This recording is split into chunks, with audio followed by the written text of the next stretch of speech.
Bismillahirrahmanirrahim. Assalamualaikum warahmatullahi wabarakatuh. Halo anak-anak kelas 6 yang pintar dan hebat. Bagaimana kabarnya? Semoga kita sehat selalu ya.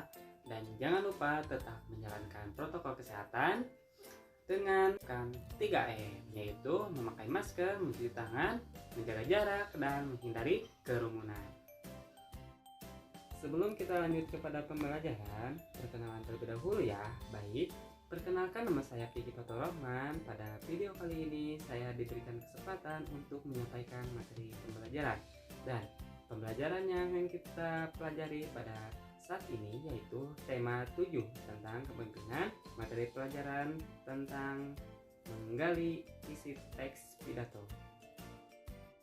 Pada pembelajaran kali ini, kita akan mempelajari tema 7, subtema 1, pemimpin di sekitarku.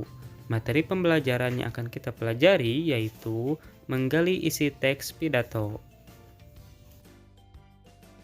Adapun kompetensi dasar dalam pembelajaran hari ini yaitu nomor 3.3, menggali isi teks pidato yang didengar dan dibaca. 4.3, menyampaikan pidato hasil karya pribadi dengan menggunakan kosakata baku dan kalimat efektif sebagai bentuk ungkapan diri.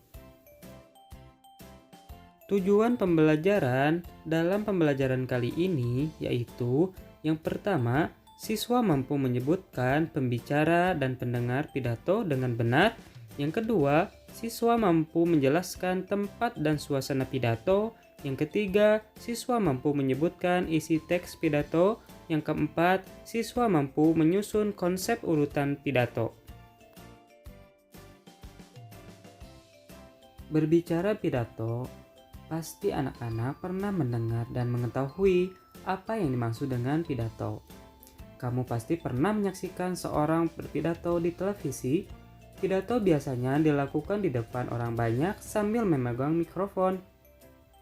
Pidato adalah sebuah kegiatan berbicara di depan umum atau berorasi dengan susunan yang baik untuk menyatakan pendapatnya atau memberikan gambaran, informasi tentang suatu hal kepada orang banyak. Pidato atau orasi yang disampaikan oleh seseorang biasanya disebut dengan orator. Apa yang dimaksud dengan orator dan apa yang dimaksud dengan orasi? Saat melakukan orator, diperlukan adanya orator dan audiensi. Orator adalah orang yang ahli berbicara, sedangkan audiensi adalah orang yang mendengarkan seorang orator berbicara di depan audiensi. Jadi, sudah bisa membedakan ya apa yang dimaksud dengan orator dan apa yang dimaksud dengan audiensi.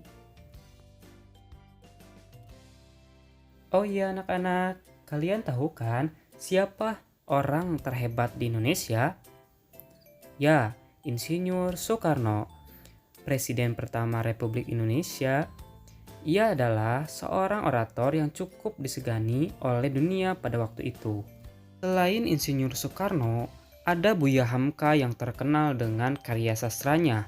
Dan ada juga Hos Cokroaminoto yang merupakan salah satu pelopor pergerakan dan guru para pemimpin Indonesia.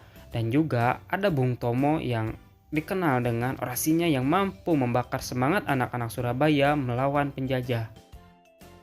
Baiklah, setelah kita mengetahui orang-orang hebat tadi, mari kita ingat-ingat kembali apa itu pidato. Sebelum memberikan pidato di depan umum, orator biasanya melakukan persiapan terlebih dahulu. Orator biasanya dapat menuliskan naskah berdasarkan tema yang akan dibicarakan. Tema adalah pokok pembicaraan yang akan dibahas saat pidato berlangsung. Tema pidato dapat ditentukan sesuai dengan bidang kehidupan seperti tema kesehatan, pendidikan, dan kepemimpinan. Anak-anak, apa kalian tahu apa saja tujuan dalam berpidato? Tujuan dalam berpidato ada 3. Yang pertama, mempengaruhi orang lain agar mau mengikuti kemauan kita secara sukarela dan tanpa paksaan. Yang kedua, memberikan suatu pemahaman atau informasi melalui pidato yang akan kita sampaikan. Yang ketiga, membuat orang lain senang atau terhibur dengan ucapan yang kita sampaikan. Anak-anak, dari tujuan yang telah kita ketahui tadi, apakah kalian bisa melakukan pidato dengan baik? Nah, supaya kita bisa berpidato dengan baik, kalian perlu mengetahui cara atau metode berpidato terlebih dahulu. Cara-cara atau metode berpidato ada 4, yaitu yang pertama adalah impromptu. Metode impromptu adalah pidato yang dilakukan tanpa naskah, yang dilakukan secara spontan atau tanpa persiapan. Sehingga anak-anak harus giat untuk belajar dan rajin membaca supaya nanti jika berkesempatan ditunjuk spontan berpidato, kalian semua tentu sudah siap. Metode yang kedua yaitu metode memoriter, yaitu berpidato dengan menghafalkan naskah pidato terlebih dahulu.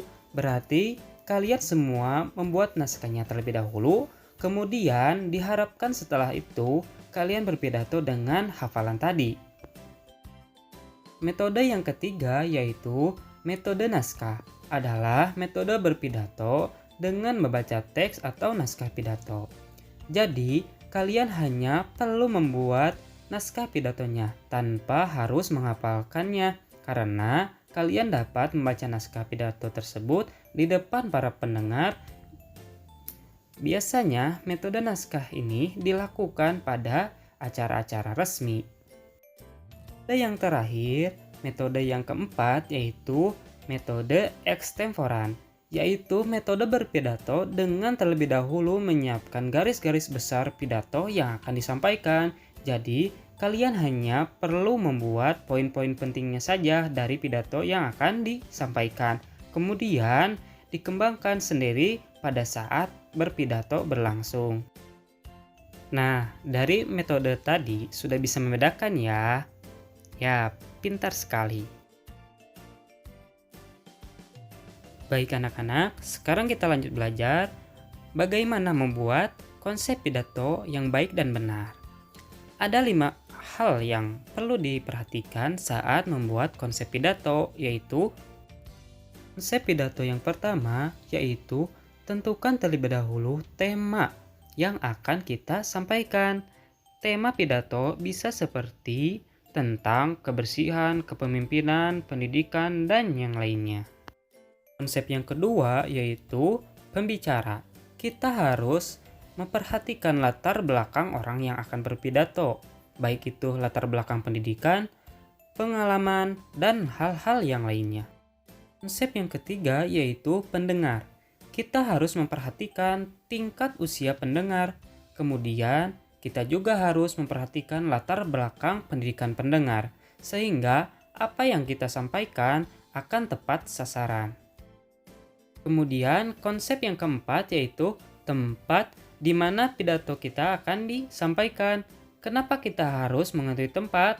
Yaitu karena menyesuaikan performa atau penampilan kita pada saat kita berpidato. Konsep pidato yang terakhir yaitu poin-poin isi pidato.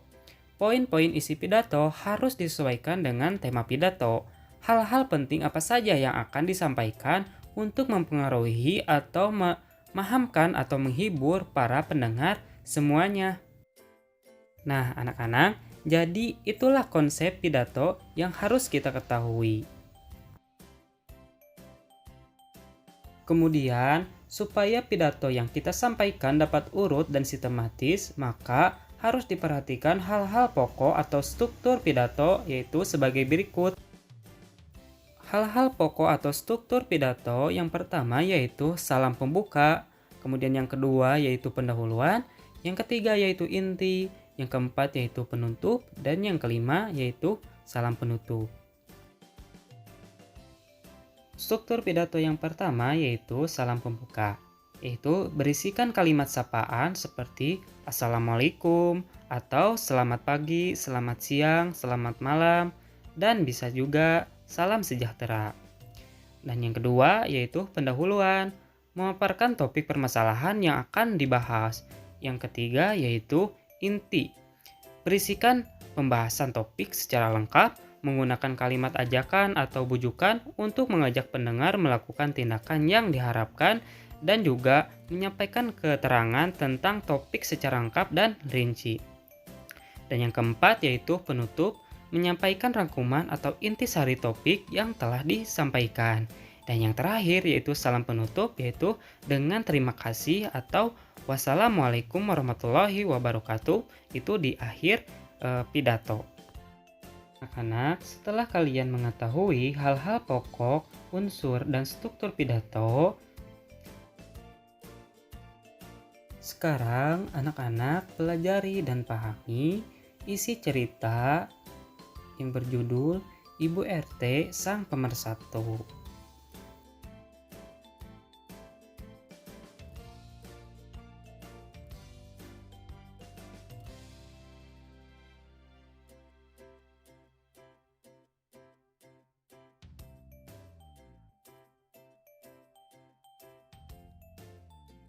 Alhamdulillah pembelajaran hari ini telah selesai.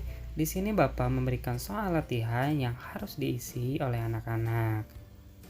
Dan nanti jawaban soal yang telah anak-anak kerjakan dikumpulkan ya. Tetap semangat. Dan anak-anak juga dapat mengunduh softfile dalam bentuk PDF yang berisikan. Alhamdulillah pembelajaran telah selesai. Bapak ucapkan terima kasih atas perhatiannya. Wassalamualaikum warahmatullahi wabarakatuh.